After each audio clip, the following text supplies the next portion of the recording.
Buenos días, profesora, compañeros. Hoy nos tocó el placer de presentarles la charla Anomalías en la transmisión de la información genética. Introducción. El ADN contiene sustancias químicas: A de adenina, T de timina, C de citosina y G de guanina, que se conocen por sus respectivas iniciales, que ya las acabo de mencionar. Estas sustancias están ensartados por patrones específicos en unos filamentos enrollados y extremadamente finos. Los núcleos de las células son diminutos, significa que nosotros no los podemos ver. Cada célula del organismo contiene 1.80 metros, aproximadamente 6 pies. El ADN lo que hace que el cuerpo contenga más de 4.800 millones de kilómetros de ADN. Eso serían unos 3.000 millones de millas. Conceptos claves. ¿Qué es el ADN? El ADN es ácido desoxirribonucleico. Es una molécula compleja que se encuentra en el núcleo de la gran mayoría de las células de nuestros cuerpos. Estas contienen las instrucciones para la creación y el funcionamiento de las células de nuestros organismos, desde el color del pelo hasta las enfermedades genéticas que podemos desarrollar. Los nucleótidos están formados por una molécula de azúcar, unido a un grupo fosfato y una base nitrogenada.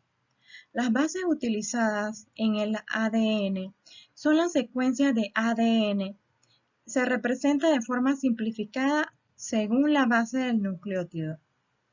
A es de adenina, T de timina, G de guanina, C de citosina, como ya lo habíamos mencionado anteriormente, como aquí aparece en la lámina estructurada. Dogma central de la biología molecular. El ADN contiene las instrucciones, pero solo no puede llevar a cabo todas las funciones que tiene en el organismo.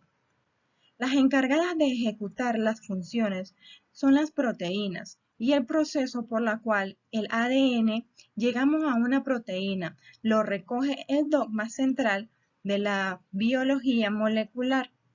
En la secuencia del ADN encontramos determinadas regiones conocidas como genes que contienen la información para dar lugar a proteínas que llevan a cabo funciones específicas en el organismo. El interior de la célula. Las células, hay toda una maquinaria encargada de que este proceso se lleve a cabo correctamente. En primer lugar, el ADN se transcribe al ARN mensajero en el núcleo de la célula.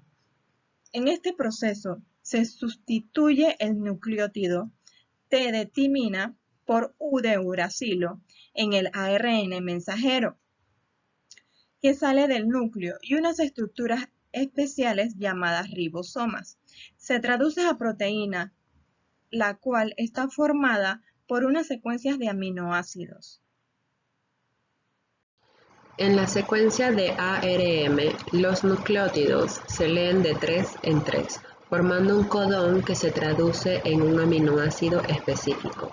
Como podemos ver en la tabla, esas señales o codones codifican los aminoácidos que formarán las proteínas. Entre estas señales hay 4 especiales. AUG marca el inicio de la traducción.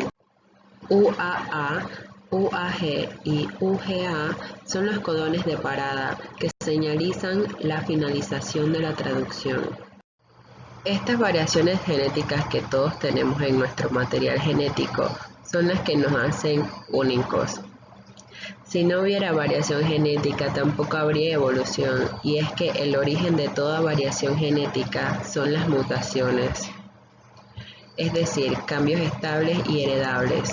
Las mutaciones aumentan la diversidad genética que no tienen un objetivo adaptivo, ya que ocurren por azar. Cada especie tiene una tasa de mutación distinta, modulada por la selección natural para que pueda enfrentarse de una forma equilibrada a la doble situación de estabilidad-cambio inherente a todo entorno.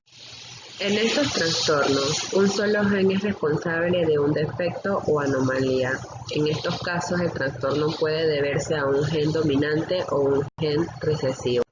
Las enfermedades genéticas provocadas por un gen dominante se producen cuando solo uno de los genes de uno de los padres es anormal.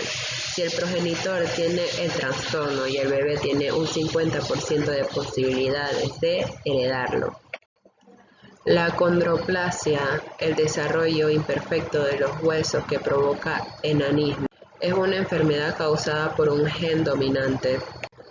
En cambio, las enfermedades provocadas por genes recesivos se producen cuando ambos padres tienen genes anormales.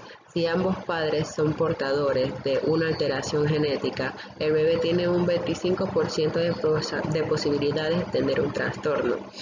Un ejemplo sería la fibrosis quística, un trastorno de las glándulas que produce un exceso de mucus en los pulmones y problemas en las funciones de los páncreas y la absorción de los alimentos.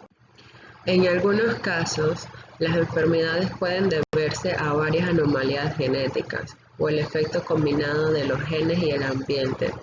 Cuando los trastornos se deben a factores múltiples, es muy difícil predecir la herencia de enfermedades. Algunos ejemplos son los defectos cardíacos, el paladar hendido y los defectos del tubo neural, defectos en la columna o el cerebro. Los teratógenos son sustancias que pueden provocar anomalías durante el primer trimestre del embarazo.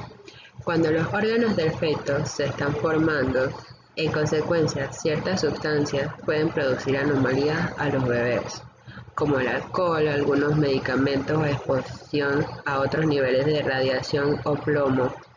Por eso es importante tener mucho cuidado durante el embarazo y evitar que el feto sea expuesto a estas sustancias. Conclusión. El diagnóstico genético de una persona no solo tiene efectos sobre ella, sino también sobre todos sus familiares. Es interesante aprender sobre la salud y las enfermedades que podríamos heredar de nuestros familiares para poder prevenirlas en algunos casos. Los genes son los ladrillos de la herencia, se pasan de padres a hijos y contienen el ADN, las instrucciones para fabricar proteínas y mantener el organismo en funcionamiento. Muchas gracias por su atención, profesora.